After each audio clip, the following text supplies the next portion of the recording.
I want you to put up, just one moment.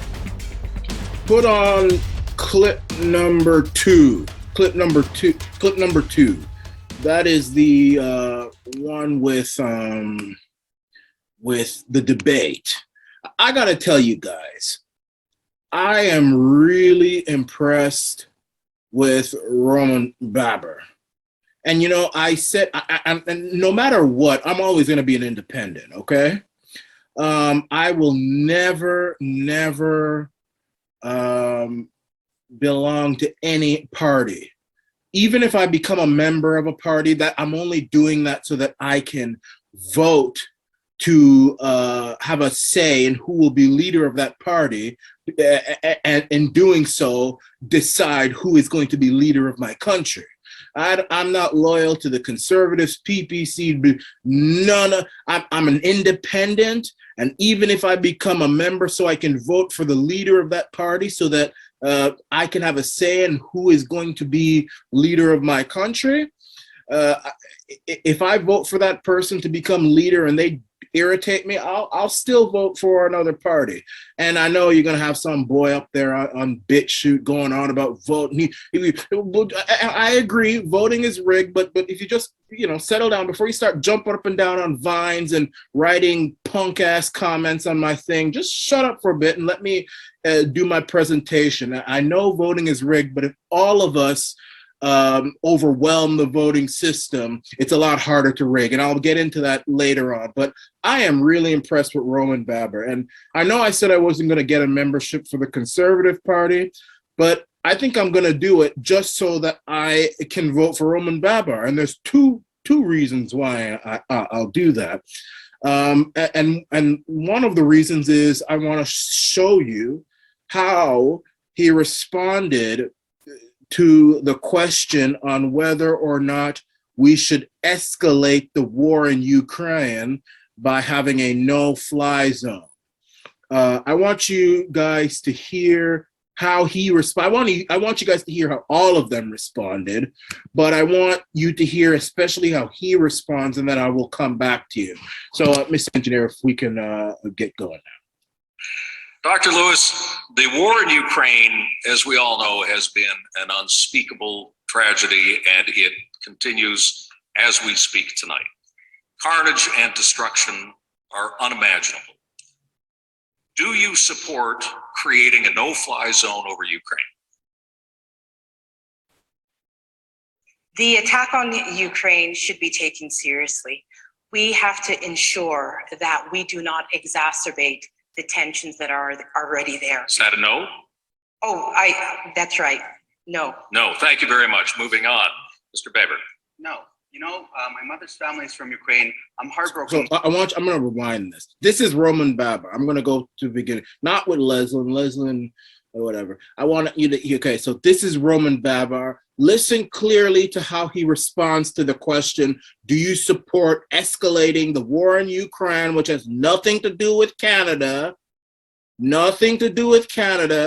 you want to escalate the war in Ukraine by having a no-fly zone, little old Canada having a no-fly zone, which would mean that you would be shooting Russian planes out of the sky if they fly over Ukraine, which is going to mean that Russia will turn Canada into a dustbin. It would be a desert. They would nuke Canada to the bone. I mean, back to the Stone Ages, worse than the Stone Ages. See how all of them respond?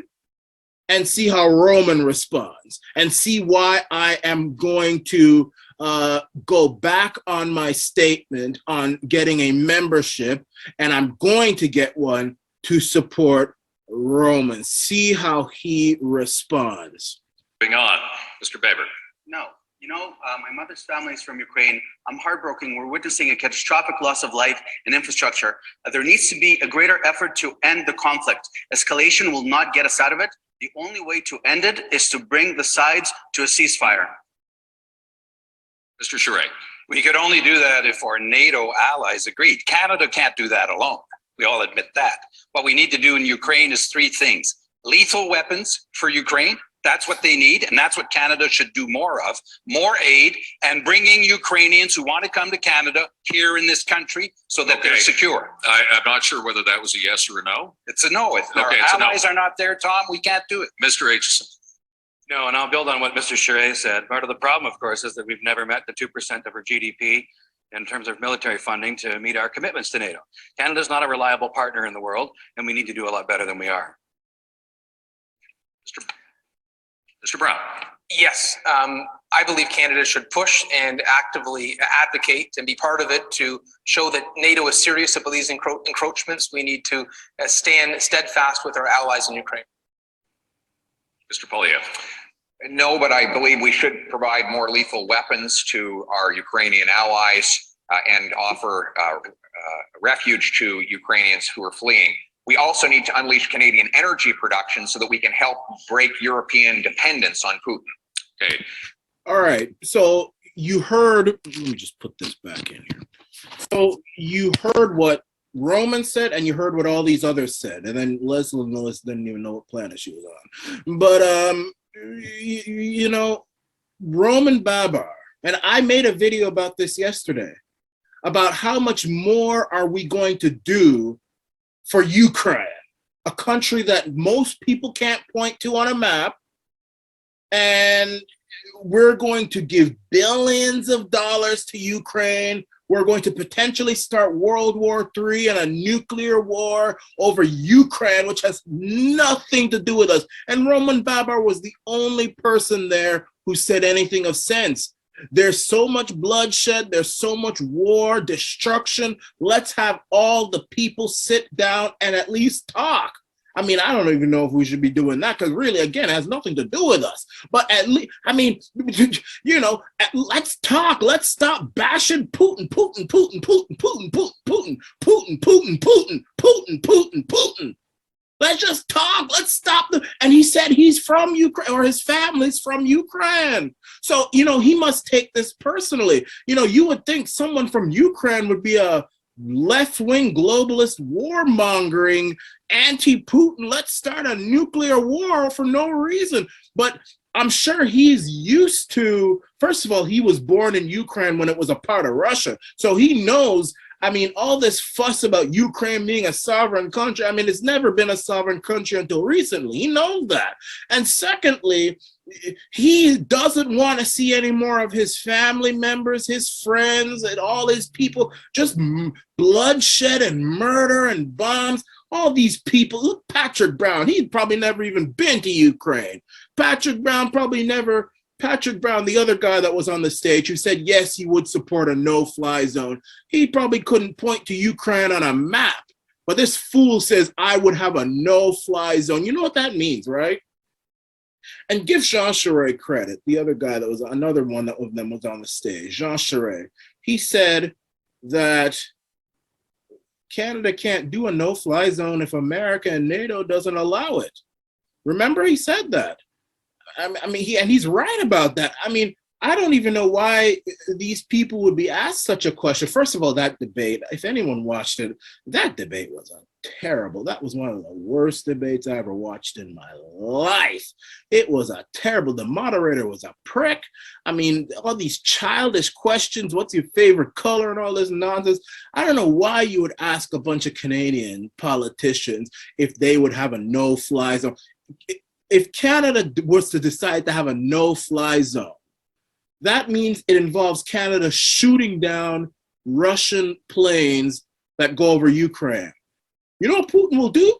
He will nuke the hell. He will nuke the doo-doo. I could use another word, but I won't.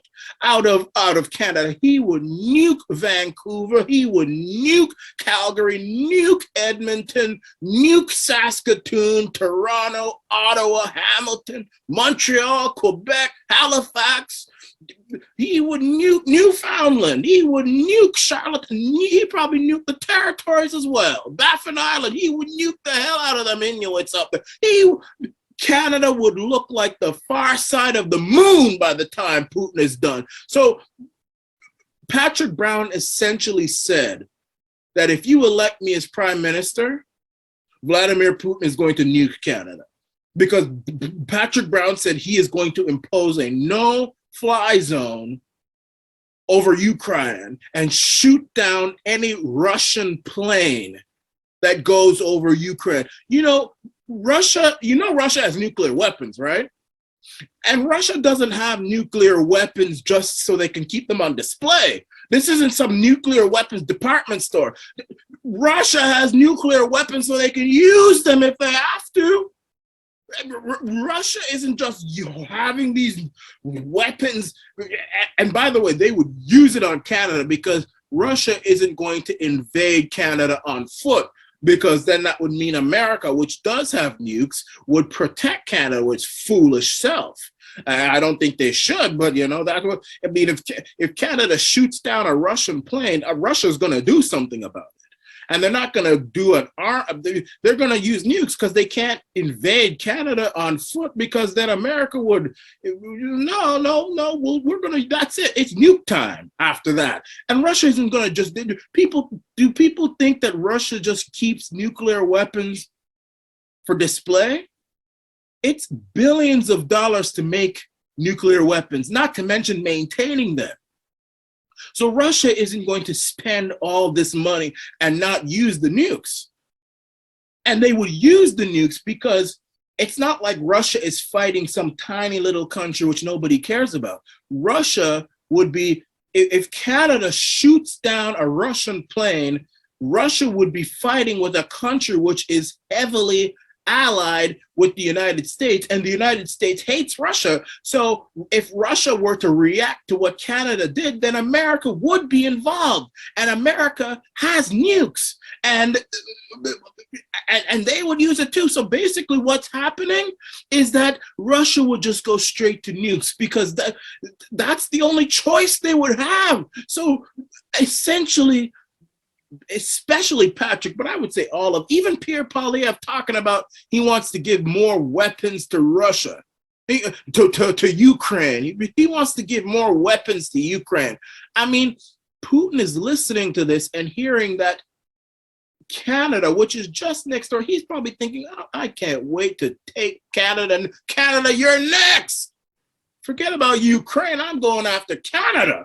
I'm going to go. And he would. And he would have, if one of these leaders, whether it's Patrick Brown, who's promising to shoot down Russian planes, or Poilievre, who's promising to arm Russia's enemies, were to get into power, Putin would have a better reason to invade Canada than he would invading Ukraine. And Russia is just next door, damn you. I mean, all because of Putin, really? I'm a non-interventionist, right? I don't believe any country should go to war with another country unless that country threatens them directly, not their allies, not their friends, but them. We shouldn't have allies. We should be friendly amongst all countries until the one country threatens us. And then we just deal with them. We don't need to rely on allies to defend us and all this stuff. Defend them yourself, or don't defend yourself at all. And all countries, I think, should have nuclear weapons. All of us. All countries should have nukes. That would make the world very peaceful. Everyone would be too afraid to start war. That's what should happen. That's what should happen. But I mean, Roman Babar, I never thought in a conservative debate, because, I'm an independent, but, mostly I go for conservatives more than others. But usually conservatives are one of the first people to say, yeah, let's start a war. Let's go to war. Let's go to war. Let's go to war. Let's go to war. Defend Israel, defend Ukraine, defend all these people. But to hear Roman Babar say, no, we shouldn't be having a no-fly zone. This war doesn't involve us. I mean, he didn't say that, but I never expected it. So Roman Babar, number one, he was the first person who was on that debate stage to be against the lockdowns and the mandates. That's number one, and that's a big thing. Roman Babar lost his job. He put his neck out there and it got chopped off so that he could defend our freedoms and fight against the mandates. And that is something I respect. I know that I can take Roman Babar seriously because he's willing to lose life and limb to defend our freedom, figuratively speaking. He lost his job. I mean, Pierre Poilievre only started supporting us because it became popular to do so. I mean, you know, the trucker convoy happened when, you know, people were beginning to become tired of these lockdowns. And that's when Pierre started to open up his mouth but Pierre never opened up his mouth and supported freedom and standing against tyranny when Aaron O'Toole was leader of the Conservative Party and would have fired him. Pierre wasn't willing to risk his job to support our freedoms. Roman Babar was. So I'm supporting Roman for that. And number two, Roman Babar is not a neocon, as Americans like to call them, warmongering, globalist, New World Order, anti-Putin.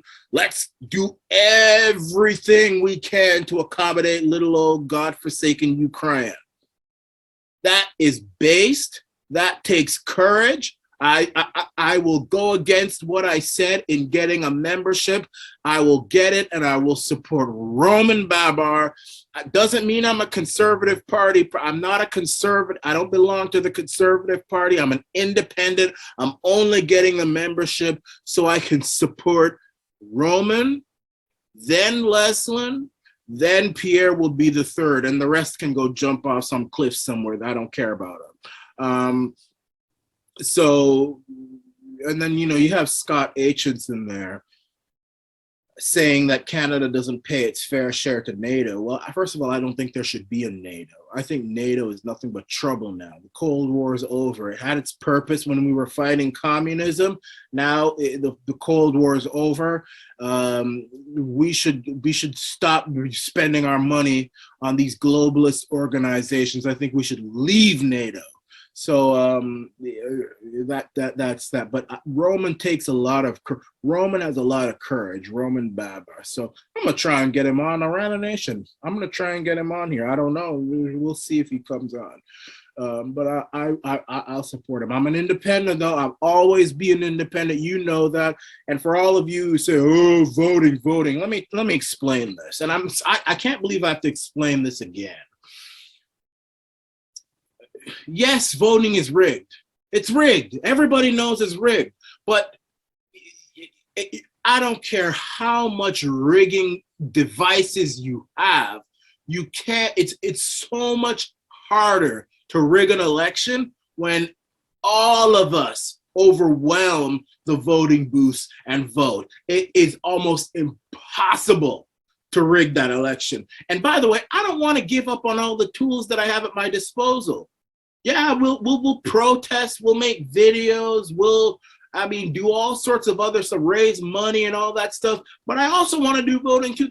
I want to use all the weapons I have at my disposal. Don't you tell me, oh, well, they rig it anyway, so I'm just going to give up. You stupid, weak, black-pilled weakling, you little weakling. Oh, they just rig it, so I'm just gonna give up anyway. And by the way, all you people who say that, I don't see you guys doing anything. I mean, let's start. If you want, maybe we should start a revolution. I mean, give me the time and date, man. I'll join you. I'll do it. But you're not offering any alternative. And even if you don't want to vote or start a revolution, I mean, share my videos. You know, hit the like button. I mean, a lot of you guys, I see so many views on my videos and people aren't hitting the like button. I mean, share the video. I tell you, if you have a YouTube channel, I give you permission to put my video on your channel and take all the money. I don't care. If you want to take all my videos and make DVDs out of them and sell them on Amazon, sell them on eBay, sell them on the subway, sell them on TTC. I don't care. And take all the money. You don't have to give me, you don't have to talk to me about it. You don't have to ask me. Just do it. I don't care. The information is more important than my pride. I mean, do something. Okay, I don't support voting. It's rigged. I'm just gonna give up. Yeah, it is rigged, but I'm not giving up. I'm not gonna let these left-wing globalists make me quit.